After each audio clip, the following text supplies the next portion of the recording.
Happy Monday, Inspire Beauty. I'm gonna share my screen and we will kick this off. So a couple of announcements.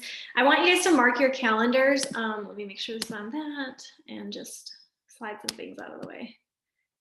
Hold on. There we go. Okay, I want you guys to mark your calendars for a couple things because this is the last time I'm going to have the microphone for a little bit. I've got some guest speakers coming up, and so I just want you to, truthfully, like, honestly, I've done Zooms by myself. Like, let's be real. I spent a lot of years in this business at the beginning hosting team trainings for me, myself, and I. And when it comes to me, like, I'll get over it if nobody gets on the Zoom. But when it comes to having guest speakers, on the other hand, I want to fill the house. So next week, Bailey, you probably know her as Bailey Kai on Facebook. She's part of our team page. She is always in the Biz Collab sharing her best practices and things. She took the mic to kick off the new year for us. And I asked her, Bailey, please come back and bring some of your energy. You guys, she is, let's see, last I checked, she was, I believe, 4-star coach. She has all her elite points. She's inches from being a 5-star elite team this year. And I just respect the heck out of her. So she's coming next Monday. So that's that one. 2 weeks from today, you guys, and please note the time change. We have cast member Mariah White. She is a dear friend of mine before she's even a cast member, you guys. She's actually also spoken on our Inspire Beauty team call many moons ago. So she has been a speaker on our team back when we were probably just like really fresh green diamonds, her and I. And she's just excellent at speaking. She's excellent at what she does. And I know that, there's a 100% reason why she was picked to be a cast member in 9 Week Control Freak. And I just can't wait for her to pour all of that knowledge and just everything into you guys into Mondays. But please note that it is going to be 2 hours later than normal, okay? Because she is in Phoenix and she's a nurse practitioner, and so she needs to, we need to adjust the time to cater to her. So please just note it is a time change. I know that's late for my East Coasters. You guys still, like, I don't know, take a power nap, whatever you got to do, and then melatonin, like right when you're done with the call, and go to bed. But please mark your calendars. Let's pack the freaking house down for that. Okay, coming December 7th, 14th, and 21st, those 3 Mondays at 6 p.m. Central are actually going to be turned into book club Mondays. So I'm going to stop the mic for 3 Mondays in a row there so that we can have one more book club before the year is over. We're going to be reading Girl on Fire. I will drop all that information on the team page so that in case you need the link to get your book or whatever. But I'm calling it Pajamas and Prosecco. I want to have some fun, you guys. December, the holidays, like, the reason I'm not doing a Saturday book club is because I want you to spend your weekends with your family. I understand that the holidays, like Saturdays especially, are going to be dedicated to being around people that you love, maybe people you don't really like, I don't know. But typically our weekends are a little bit fuller. So I'm doing this on purpose because I want you guys to be able to be on. And I also want to take a break. This is the thing. If you go back from the beginning of January 2020 and you look at every team training that has been given to you for this entire year, there's not a stone unturned, my friends. There's not a single thing you haven't been taught this year. So for 3 weeks, we're going to stop like the training, and we're going to get back into book club, get back into community on those Monday nights, and come in your pajamas and bring something bubbly. That's all I ask. So I'm hoping, tell your teams, tell your coaches, everyone is invited to this, and they will be every Monday, those 3 Mondays in December. And the last Monday of December, we will wrap up, you guys, with a goal setting workshop together to end the year solid. So I have a lot of fun things on the horizon for our Mondays. So I hope that this time is as sacred for you as it is for me. Tonight, this book, You Are the Girl for the Job by Jess Connolly, is such a good book. The little subcaption is Daring to Believe the God Who Calls You. I've read this book in the summertime and have been wanting to do a Zoom on it ever since. Tonight is finally the night that I'm doing it. But my hope is that I can pour into you guys just some confidence and some reassurance that you are in this specific moment on and for a purpose. I don't care if you see that or not about yourself. I see that about you, that you are chosen, that you are planted, that you are here on and for a purpose. Okay. And so when I'm talking about the job tonight, when I say job, I'm not saying schlepping challenge packs and, shipping shakes out of the back of your car. Like, that's not what I mean when I say job. I mean, you're living the abundant life that was created for you. I believe that everybody has a path and a purpose. Oh my gosh, Leah, I'm like looking at your comment under my screen right here about my girl Alexa. Can anyone else see that? I'm covering it up. I'm looking at my slides and all I see is Leia's my girl Alexa reminding me. It's so funny. I believe that we're all chosen to be on a path and on a purpose in our lives, right? And whether or not you believe the same thing I believe, I think that you somewhere in your heart, you wouldn't be here if you didn't somewhere in your heart believe that maybe, just maybe, you were made for a little bit more, that maybe, just maybe, you could influence and inspire and lead people. Maybe, just maybe, your life was changed for the better, and now you want to pass that along to other people because it's a gift that you can pass along, right? So when I say the job, I mean I want you living an abundant life that was created for you with intention. I want you to live this life and do this job with intention, with passion, my friends, and with a willingness to do whatever it takes, right?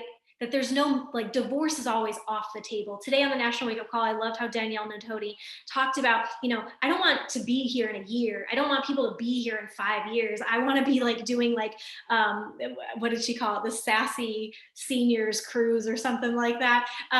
But on the real, you guys, I want divorce to be off the table. Like, I want you to love this community so much that you couldn't imagine your life without it, right? And so tonight we're going to talk about you being the girl, the woman, the lady, the gal, the chick for the job, which is to have an abundant freaking life of intention, passion, and just a willingness to keep going no matter what.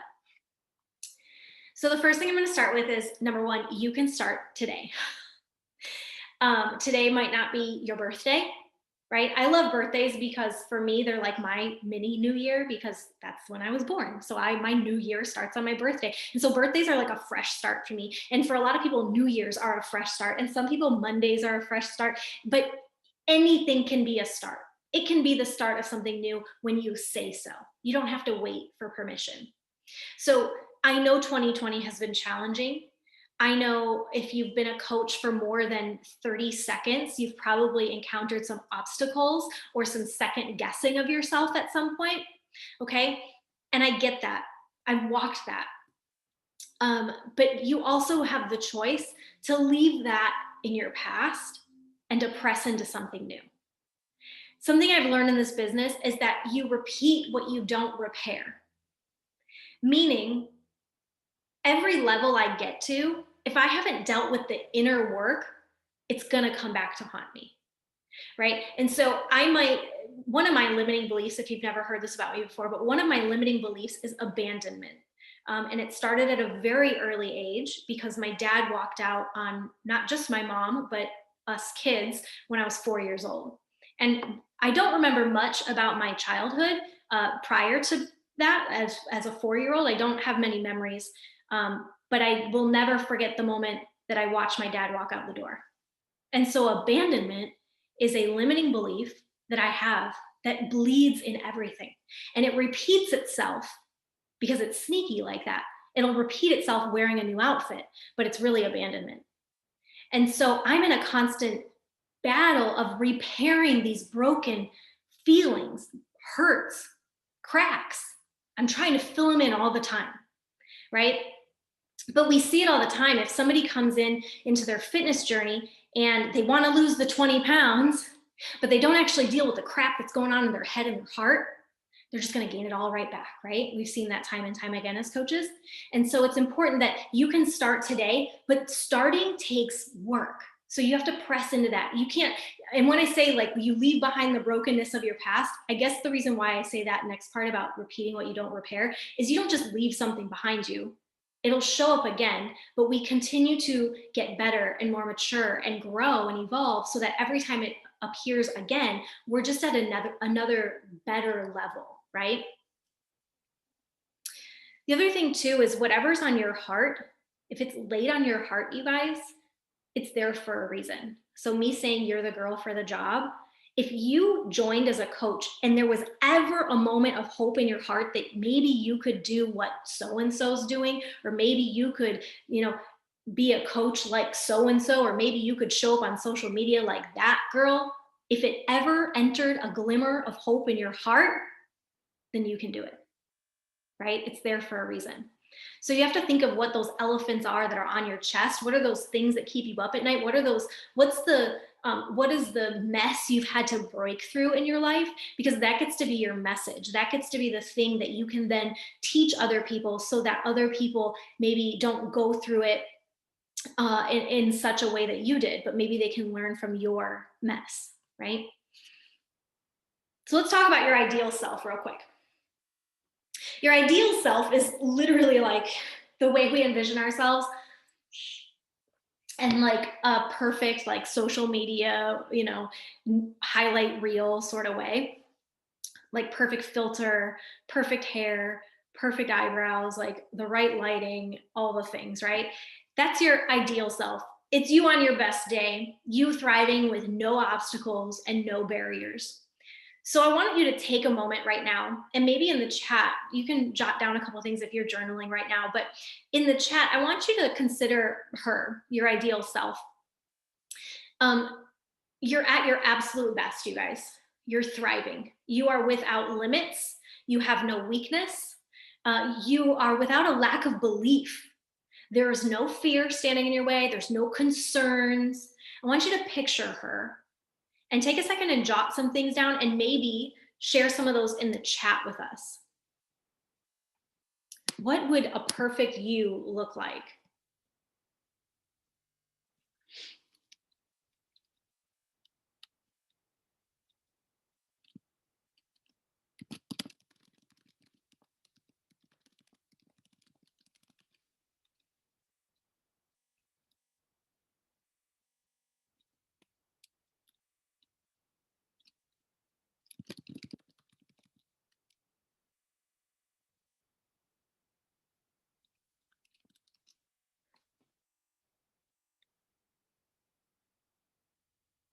Organized, prepared, present, leading by example. Yes, I said I always have the right words to say. Words are hard sometimes.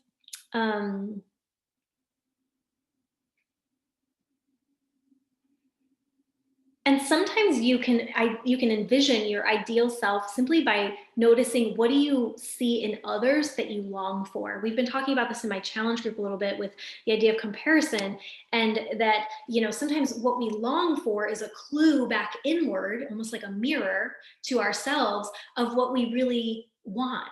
And so when I start comparing myself to what she's achieved or what she has, maybe it's because it's a mirror back on what I haven't achieved yet or what I don't have yet. And so all of a sudden it turns into this like comparison trap or jealousy sort of thing, which isn't productive.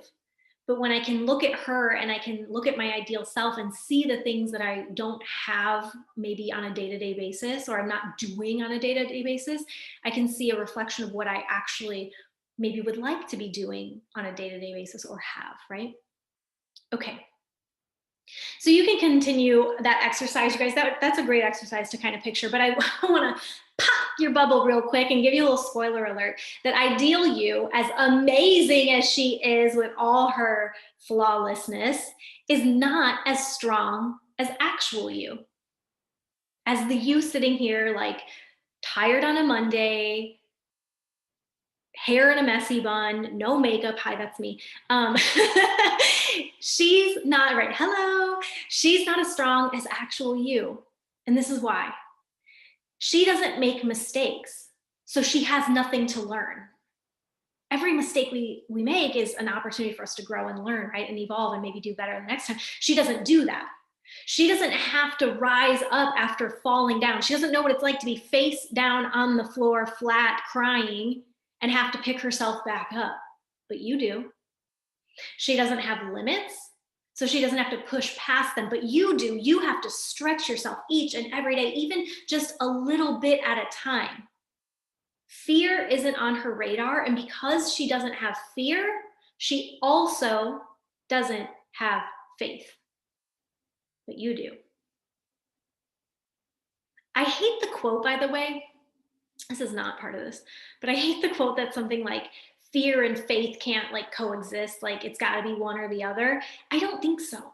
It's kind of like when I talk about courage being like, or fear being in the car, and fear's allowed to be in the car, but you're like, you can't drive the car, fear, I'm going to drive the car. And oh, don't touch the radio, fear. Like you can sit in the car, you're cool to be in the car, fear, because I kind of need you around sometimes, but I'm going to drive the car. And so I don't think it's like, if you're fearful, then you have no faith. I don't think it's like a black or white, one or the other thing. I think there is a gray area, and I believe they coexist, but I believe that it's the voice you're listening to. What are you allowing to play louder?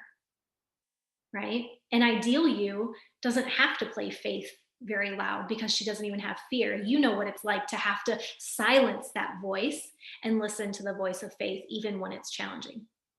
And so, like I said, you are placed where you're at in this season, around the people you're around, with all the tools that you need in this moment to love and serve them.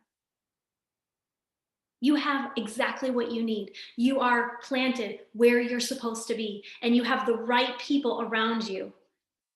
I believe that, like, to my core. And so I know no matter what, ideal you, perfect you that you just jotted down, she isn't the girl for the job. She's not going to do it. You are the girl for the job. The one that's making mistakes, getting back up there after she falls, the one that has to push past limits and limiting beliefs, and the one that has to choose to listen to faith over fear all freaking day, right?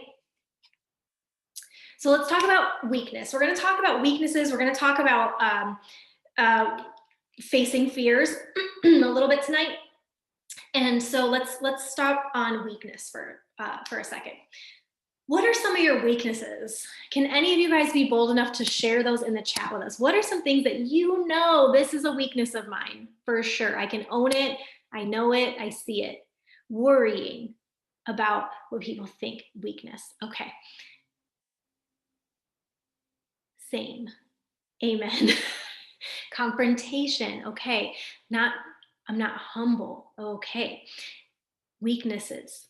I want all of those, you guys, worrying about what people think in the right context could actually be considered a positive. Is there any situation you could think of where worrying about someone else, where worrying about what someone else is thinking is actually helpful and productive? I could, because if like, for example, with my husband, you know, me worrying about what he thinks, I think is helpful and productive to our marriage, right? Confrontation. Could you think of a moment when confrontation could actually serve you and be considered a positive?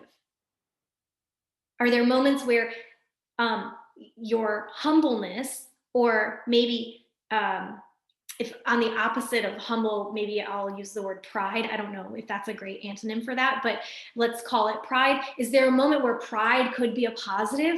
I think so. So I want you to know that your weaknesses, what you just said, and you probably have so many others in your head that you won't even dare tell anybody because they are those things that you love to play on repeat. Again, if anyone's like me, there's some that you're just like ashamed to say.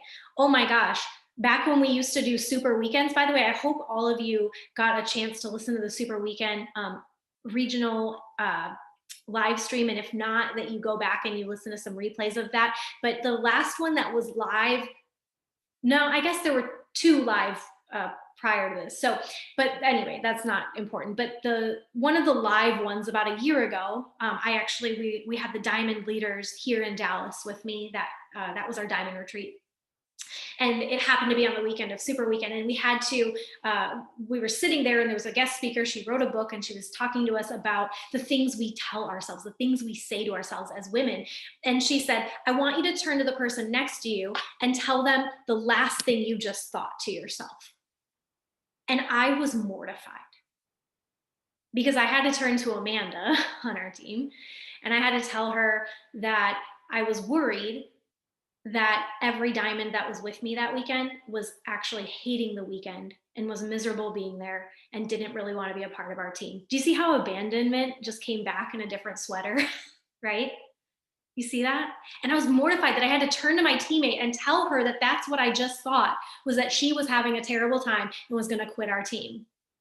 But that's sometimes what we do, is we take words and we put them in a context where they're negative and they're not helpful.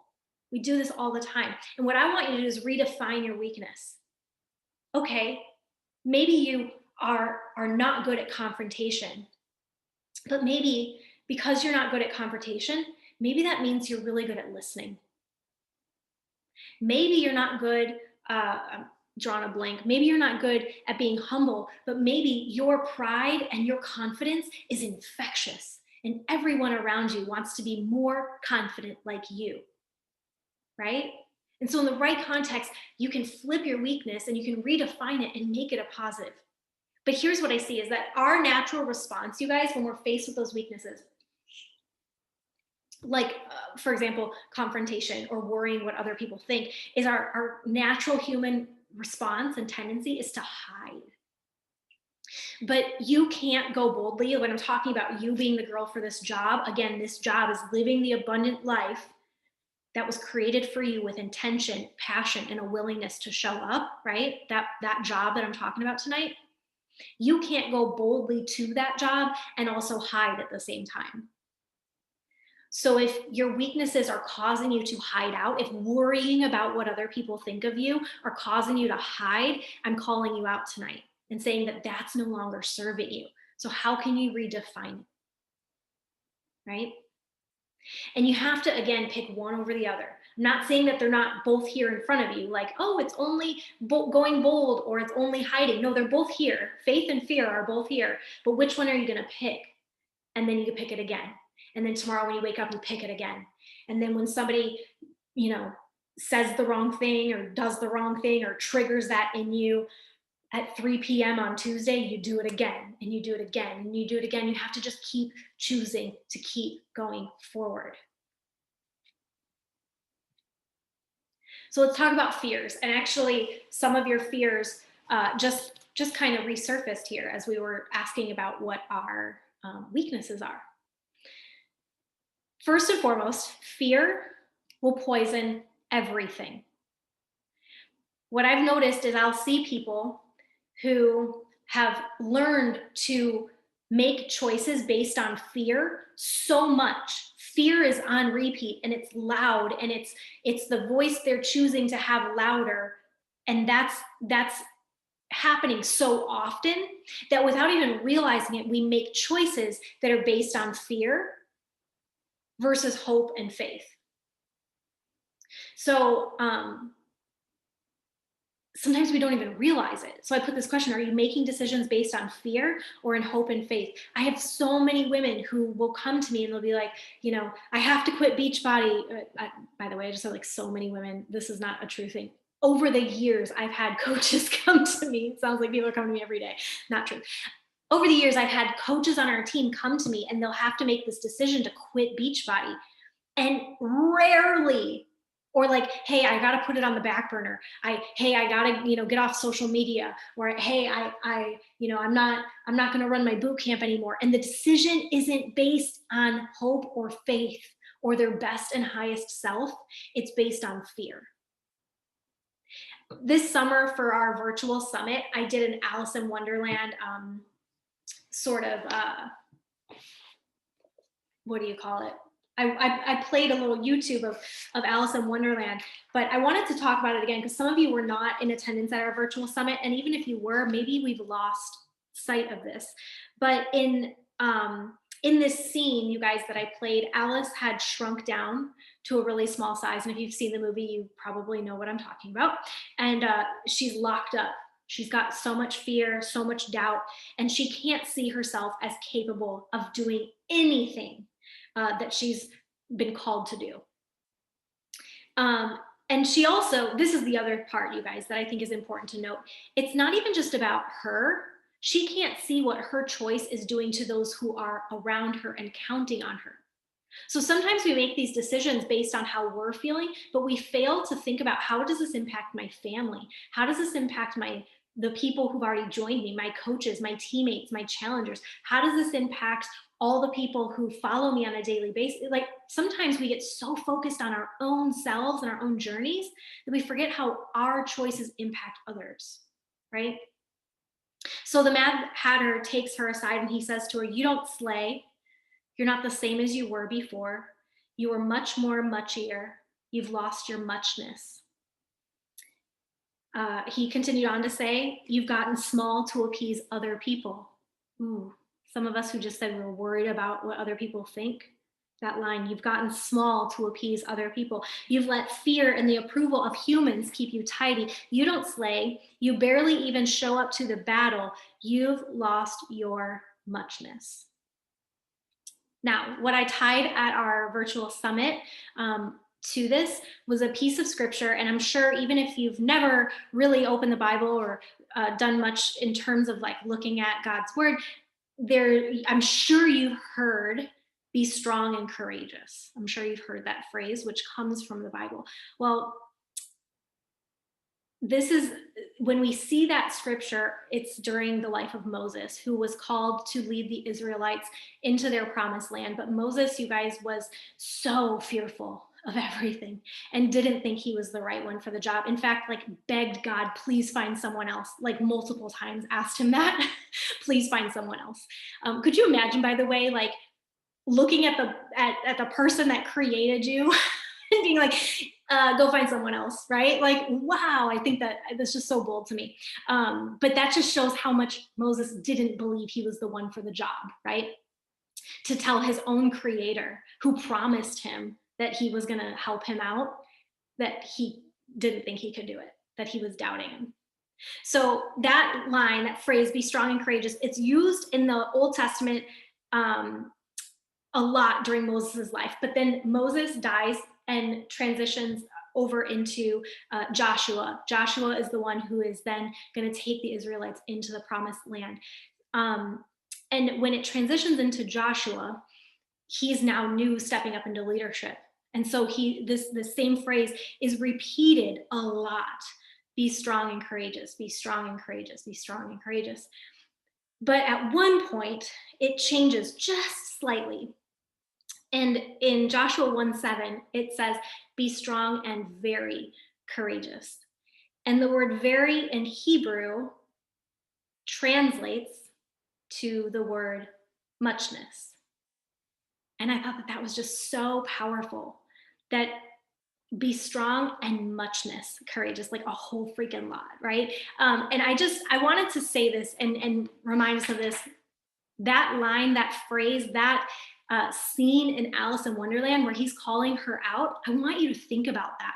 I want you to remind yourself, like, to no longer be that small Alice that's, timid and worried about what everyone's going to think, and also worried, not even thinking about how her saying no isn't going to impact other people. And I want you to like call out your big Alice, right? Like, call her out when facing your fears. 3 common fears. We know them, we love them. I'm going to go over them. Failure, feeling like you're not qualified, and rejection. If you tell me that you're afraid of something, I bet I could categorize it into one of those 3. So let's talk about failure really quick. 2 components to failure typically that we're afraid of. We are afraid of other people seeing you fail. And we're also afraid of you seeing yourself fail, right? So let's start at other people. Other people seeing you fail, my friends, will not kill you.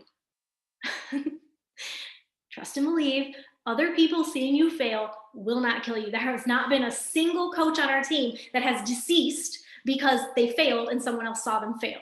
So that's just something that we have to get over, and that comes through like practicing, right? Am I saying it's easy to tell other people that you're going to do this thing and then you don't do this thing? No, not really, but it won't kill you, right? What those people are really doing is they want to see what you're going to do next. That's what's important. It's not important that you failed or you messed up or you didn't get it right. It's what will you do next? You guys, I went onto social media at one point in my business and I came on and I said, tomorrow my team is hitting this goal. We're about to hit this goal. Would you believe that we woke up the next day and we didn't achieve the goal? And I had to go back and be like, we didn't hit the goal. But you know what? There was a lesson in that. And so I got to teach my followers that I didn't hit the goal, but you're going to still watch me go for it. And they've still been watching me go for it because that's what they want to see is what are you doing next? So what are you going to give them next? The other one is you. And this, my friends, is it's a pride and an ego issue in a very narcissistic society. You seeing yourself fail, my friends, is a very healthy practice in learning empathy and learning resilience. Because every time you fail, you learn how other people are probably going to feel when encountering the same experience you just walked through. I can have empathy for a whole lot of things in this business because I've failed through them, right? I can have empathy for the coach that didn't hit Success Club last month and is really frustrated because I've failed and done that. I can have empathy for the coach that missed a rank advancement and doesn't know, what to do next. I can have empathy for that. Can have empathy for the coach that's struggling, juggling all the jobs and knows that this is what her path is supposed to be, but just life is really hard right now. I can have empathy for that. I can also have resilience. I build resilience every time I fail and I move forward, and I fail and I move forward, and I fail and I move forward, because every failure, my friends, we have to redefine this, is a lesson if you choose to leverage it. So every time I don't get something right, I can learn from it, I can move forward, and I can try better again the next time.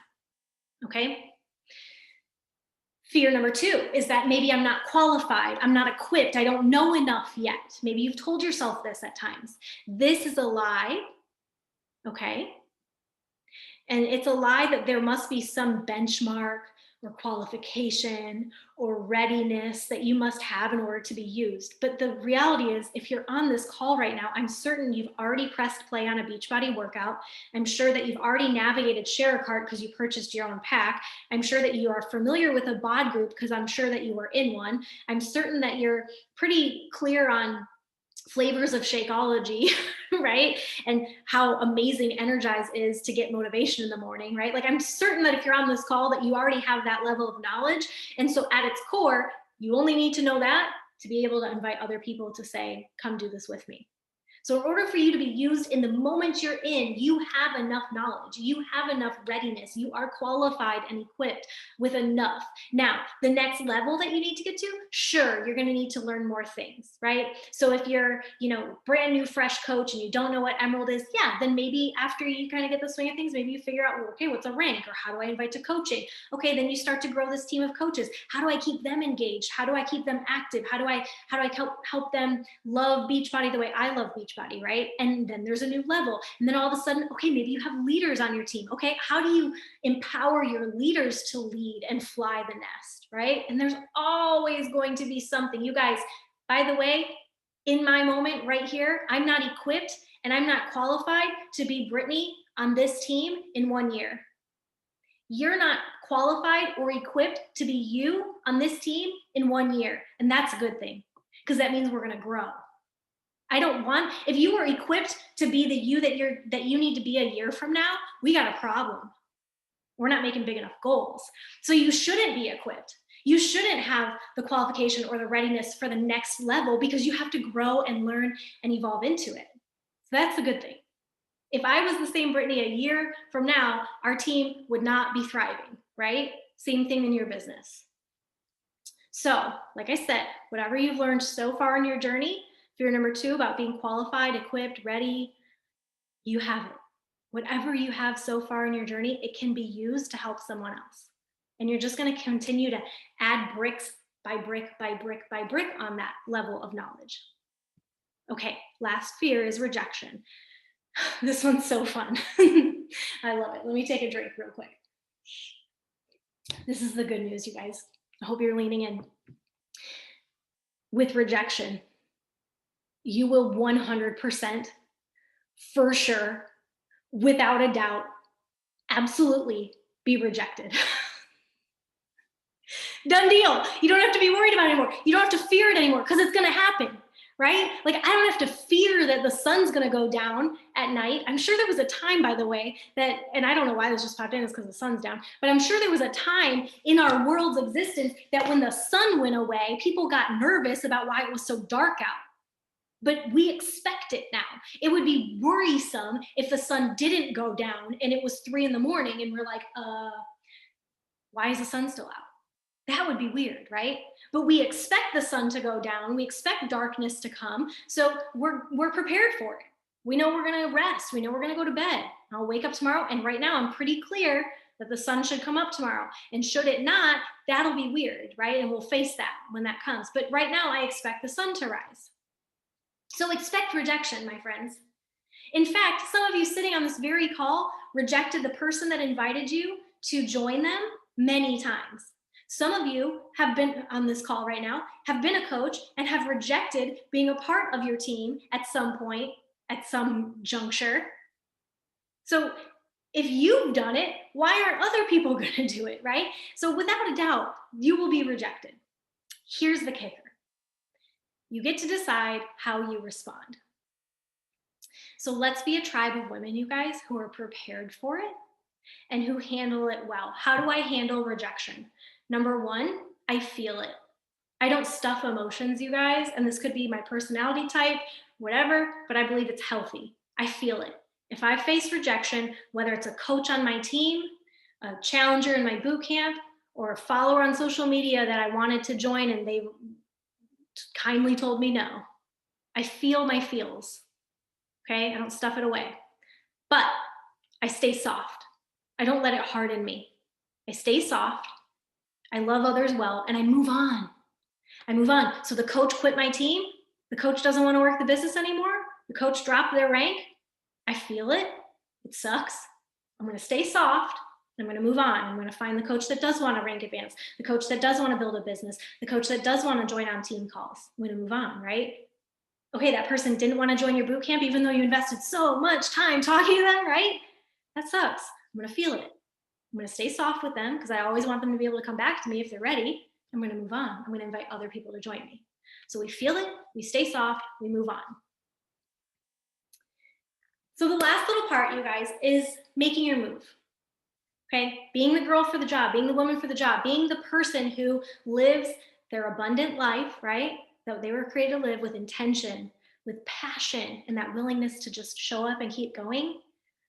But the next thing, and this is where it gets scary, is I do these calls where I try my hardest to fire you guys up and get you excited.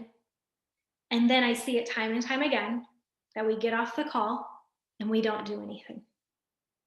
And it can be really easy to get fired up on a call like this, to post about it on your feed or whatever, but then to just sit idly on it. And I don't want a team of people who consume information. I want a tribe of people who contribute forward with that information, right? You could get on every Monday night call that I've ever hosted, but until you actually do something with it, it's not going to make a difference. So what is one thing you need to do, and you know it? What's the one thing you need to do to move the needle forward? And again, sometimes when I say one thing, all of a sudden our brains go into this like extravagant list. I mean like an action step that you could do right now tonight. Send the invite. Create the bod group. By the way, creating a bod group is literally a 4-minute process. It takes no time at all because they walk you through it. It's like setting up a Facebook profile. Maybe posting that progress pic. Maybe creating that Google form so that when people say, yeah, I'd love more information, you have a landing page to get their goals from them and to hear about them. And if you need help creating a Google form and you want ideas, you can click on the link in my Instagram bio and see how my Google form looks and just copy mine, what you love about it, and tweak what you don't love about it. Maybe you need to order a planner and get organized about your business and make it something that's included in your week. Maybe it's as simple as you need to commit to a program. You've been all over the place. Maybe writing out business hours. Maybe you already have the planner, but you haven't written out when you're going to work your business and communicated that. So maybe your next move is telling someone how important this is to you. Maybe your account isn't active right now. And that's your job is I just need to get my coach account active. I need to go get peppermint mocha freaking Shakeology because it's amazing and I don't want to miss out on it. And that's what I need to do. Maybe you've been sitting and you've heard me talk about going emerald and you know that I've said that it is so important if you're going to make this a business to enroll your spouse or a controlled business center, but yet you haven't done that yet. Maybe that's your move tonight is to get that happening. Right? I don't know what your next move is, and there are so many others that are not included on here, you guys, but you know what it is. What is the one thing you need to do to move the needle forward? Drop it in the chat. What's the one thing you need to do tonight that'll move the needle forward? Again, minimal, tiny, not extravagant. And the last thing, I have to end with this, but you're doing it right. You're doing it right. If you're here on this call, you're doing it right. If you're here in your journey, you're doing it right. If you're still here listening to the replay because you had a conflict with the team call time, you're doing it right. Like if you can hear this right now, you're doing it right. You just have to keep doing it and keep believing that the more consistency over time you have, the more it'll start to feel like you're doing it right. Because if it doesn't feel like it today, that doesn't mean that you're not doing it correctly. This is a delayed results business. This is not a linear business. This is not even a linear business like this. You guys, if you watch like the success of my business, it's a jagged line that slowly creeps up a mountain. And it feels like that sometimes, the ups and the downs. It's crazy. But you're doing it right. If you're here right now, you're doing it right. And I wanted to make sure that you guys knew that because it can be really easy to convince ourselves otherwise.